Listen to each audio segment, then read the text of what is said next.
All right, so far we've just kind of assumed that everything is as simple as Mendel's experiments taught us, and albeit there is a lot of truth to his experiments, there are a lot of you know alternative ways of looking at it, or there are a lot of rules that don't quite follow his rules. All right, so what we're going to be doing is we're going to be exploring the truth really that exists within heredity. So Mendel is credited for two genetic laws, one of which is the law of segregation. And this basically says that it kind of confirms his work is that we carry each two copies of every gene, and our offspring only inherit one from each person. So, for instance, if a mom and a dad have a child, that child is only going to inherit two of every gene, but each of the parents have two of every gene. So there has to be some kind of separation in that each parent only hands down one. And what has been determined is that the separation occurs when individuals make gametes.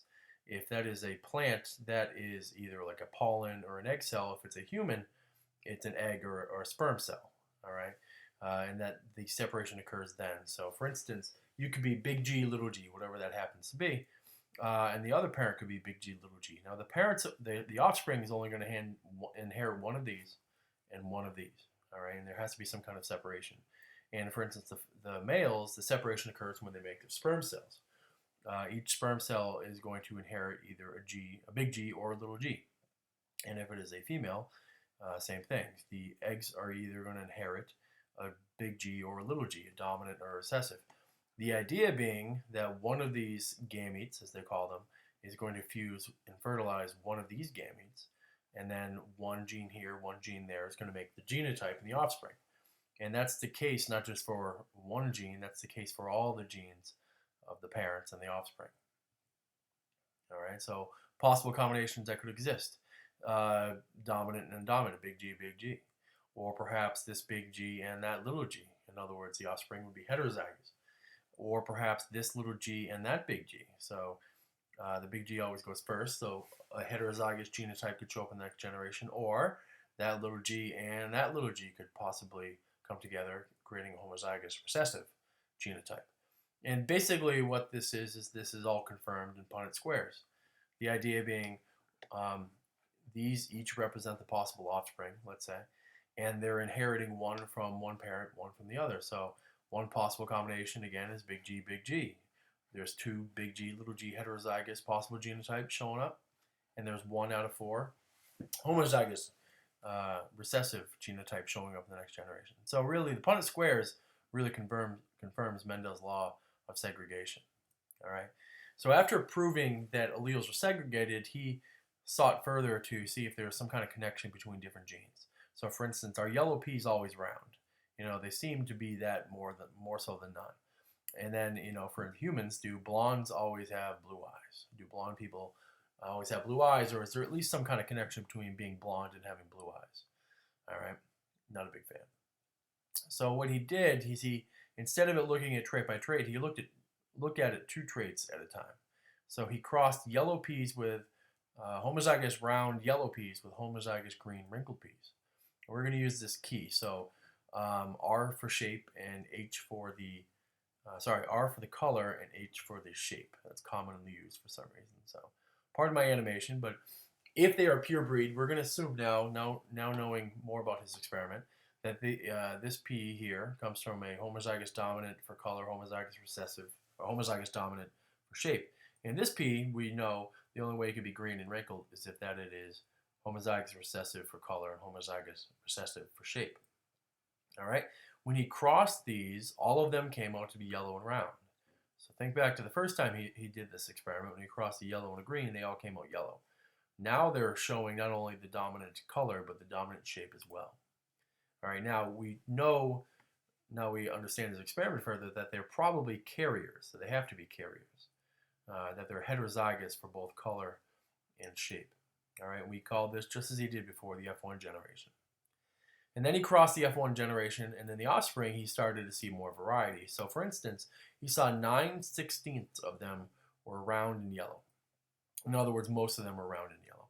He saw 3/16 were the dominant shape, but the recessive color. if you will, round and green. And then he saw 3/16 were the dominant color, but the recessive shape, yellow and wrinkled. And then 1/16, one out of 16 of them were both the recessive color and the recessive shape, green and wrinkled. All right, which leads us to his second law, which is the law of independent assortment. And basically, what this means is not only do the alleles segregate, but they segregate independently of one another. So inheriting a dominant allele for a certain trait doesn't influence the chances you're going to inherit a dominant or recessive allele for another trait. All right. What I'm basically saying is that there's no link between the color of a gene and the shape of a gene. All right. So, for instance, being yellow does not increase your chances of being wrinkled or being or round for that matter. And being green doesn't increase your chances of being wrinkled. So, for instance, there are plenty of green and round peas.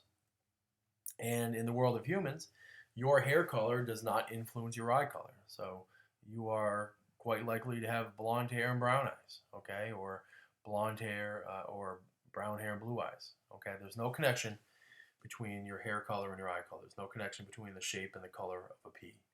They're inherited independently. All right. So we call this a dihybrid cross. So I hope now we're more familiar with the 4 square Punnett squares. Now we're going to play around with these 16 square Punnett squares, in which we're crossing not just a single trait, but 2 traits. All right, so we're going to use this key again.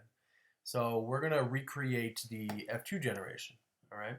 Now how you have to do this is every column gets 1 gene for color, gets 1 gene for shape. Every row gets 1 gene for color and 1 gene for shape, because you're only handing down 1 of each. So one possible combination, so we'll do this P over here, the same anyways, is handing down a big R and a big H. Another possible combination is a big R and a little h. All right. Another combination is a little r and a big H. All right, handing down the recessive color but the dominant shape. And the last possible combination is handing down recessive for both. Now the other parent in this case genetically is the same, so it's the same setup. All right, 1 R, 1 H for each row. All right, now we just have to figure out how they meet. Okay, so we'll just take this kind of step by step. And we'll do it slowly and then we'll speed it up. So this one here, RR, and then big H, so they're homozygous dominant for both. This one here is big R, big H, little h, homozygous dominant for color, heterozygous for shape. This one here is big R, big H, so heterozygous for color, homozygous dominant for shape. And the last but not least, this one here is going to be big R, big H, so heterozygous for both. All right, so let's kind of walk through the next ones.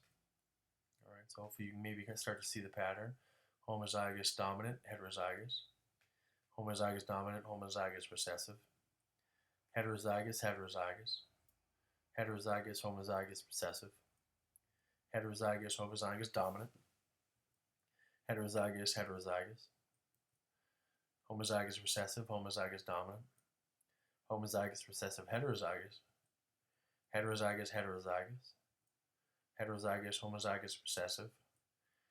Homozygous recessive, heterozygous. Last but not least, heterozygous, homozygous recessive, homozygous recessive. So let's go back. According to this cross, what are the chances that they're round and yellow? In other words, dominant for both. And the answer should be 9/16. Are 9 of these 16ths both yellow and round? And sure enough, there they are. At least 1 big R and at least 1 big H. All right, so that confirms. What are the chances they are the dominant shape but the recessive color? And the answer again was 3/16. Are only 3 of these going to be green but round? And the answer is yes. There they are. There's your 3/16 that are green and round. What about the dominant color but the recessive shape? Yellow and wrinkled. And the answer again was 3/16 according to Mendel's experiment. And there's the 3/16. At least 1 big R, but homozygous recessive for shape. And last but not least, what number of them were both the recessive color and the recessive shape? And that answer is 1/16. And where is it? There it is. 1 out of 16 ended up being recessive for both. Again, no, doesn't just because you are yellow does not increase your chances for being round. All right, they're inherited independently of one another. So, as much as Mendel's experiments do kind of help us understand the basics of why we are the way they are, there are some alternatives, or there are some caveats, if you will. One of which is called incomplete dominance. And depending on the trait, some traits are considered incompletely dominant, in which the dominant allele does not totally mask the recessive allele. All right, meaning that the recessive allele does show itself a little bit when the genotype is heterozygous. So I'll give you a classic example. Many flower colors are incompletely dominant. So let's say red is dominant. So big F, homozygous dominant, it's going to be red. And little f, homozygous recessive, it's going to be white. If you were to cross these two, big F, little f, all of the offspring would be heterozygous. But according to Mendel's classic rules, you would expect them to be white. You expect them to be red, because each one of them has the dominant color. But because this is an incompletely dominant trait, what happens is they actually end up coming out to be pink, where the red is still dominant technically, but it doesn't totally mask the recessive trait. So in between red and white is obviously pink. And to confirm this, if you were to cross the two pink flowers, a big F, little f heterozygous with another big F, little f heterozygous, you would have these different genotypes. Homozygous dominant, heterozygous showing up twice out of the 4, and homozygous recessive. All right, so 25% of pink flower versus pink flower offspring come out to be red. 50% of them come out to be pink, just like the parent flowers, and 50% of them, or 25% rather, come out to be white. All right, that's the way it combines when it's incompletely dominant. Another exception is codominance, and this is where there's two different dominant alleles expressed in the phenotype. So most animals, the hair color is considered codominant, meaning that if you inherit two different of those alleles, you will actually express both. So if you were to cross a black horse with a white horse, the offspring will probably come out to be kind of gray. And you might say to yourself, well, isn't this the same as last time? Black and white showing up to be somewhere in between. Truth is, no. If you look at it up close, you would see individual black and individual white hairs. There's no gray hairs on that horse. It's just a mixture of black and white hairs, which from afar makes the horse look gray. All right?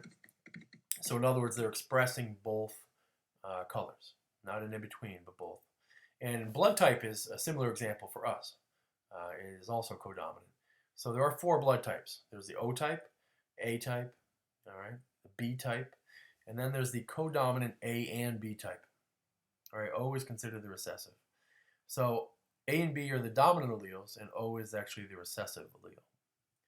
So commonly the letter I is used for blood type. I'm not quite sure why. I'm sure there's a good reason. But again, how we clarify or determine the difference between the dominant A and the dominant B is that there's these superscripts, if you will. Dominant with the A dominant version and the B dominant version, and then the recessive is still the lowercase. So we're going to fill out the genotypes and the phenotypes. So one possible combination is 2 dominant A's. Another combination is the dominant A and inheriting a recessive allele. Another possible combination is inheriting 2 dominant B's and then inheriting a B and a recessive allele. Or you could actually inherit a dominant A and a dominant B. And last but not least, you can inherit 2 recessive alleles. So if you inherit A and A, you actually have A blood type, the A blood type. If you inherit A but the recessive, you still have the A blood type. So A is still dominant over the recessive. That doesn't change. If you inherit 2 B's, you're B type. But if you inherit B with a recessive, you're still B type. That doesn't change. Now here's where the rule becomes a little special, in that if you inherit a dominant A and a dominant B, one doesn't mask the other. You don't create a third blood type. You actually, well, you technically do. You create an A and B blood type. In other words, you actually have both blood types. And then last but not least, you would be O if you were homozygous recessive. All right, which is technically not a. It's almost like the absence of a blood type, but I'll explain later. All right, so let's do a couple of possible crosses. Let's say you homozygous A blood with homozygous B blood. All right, you're going to do the Punnett squares just like we always would. There's the A person, there's the B person. All right, you could be AB, AB, AB, AB. All right, so in other words, if you cross 2 people, one's homozygous for A, one's homozygous for B, every single one of their offspring will have AB blood type, which in the grand scheme of things is actually pretty ideal for them. All right, now what happens if we cross two people who are both AB blood type? All right, put one parent up here, the other parent over here. We do the cross. There's an homozygous A, AB, and AB, and homozygous B. So 1 out of 4 will be the A blood type. 1 out of 4 will be the B blood type, and 2 out of 4 will be the AB blood type, just like mom and dad.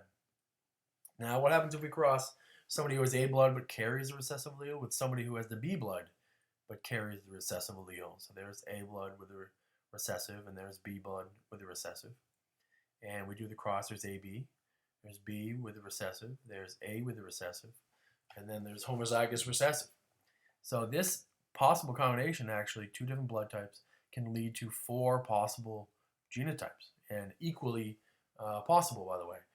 So again, if one parent is A but carries the recessive allele and the other parent's B and carries the recessive allele, any one of the 4 blood types is possible in the offspring and is at an equal probability too, 1 out of 4 for each, A, B, B, A, no. All right, last exception to Mendel's rules, and this is really the true exception that really does explain a lot of the variety in living things, is the fact that most traits are considered polygenic, in that Mendel's traits are really single gene traits, but most traits are actually due to more than one gene. So instead of one gene with maybe 2 different alleles, there's maybe 3 different alleles, and leading to limited numbers of possibilities. Most traits are due to many genes with many different alleles affecting each of those genes and ultimately affecting the phenotype. So most traits, again, are polygenic. Even realistically, things like hair color and eye color are polygenic. All right, and because all these different genes with all these different alleles are affecting the phenotype, there tends to be a much larger variety. And height is a great example for humans.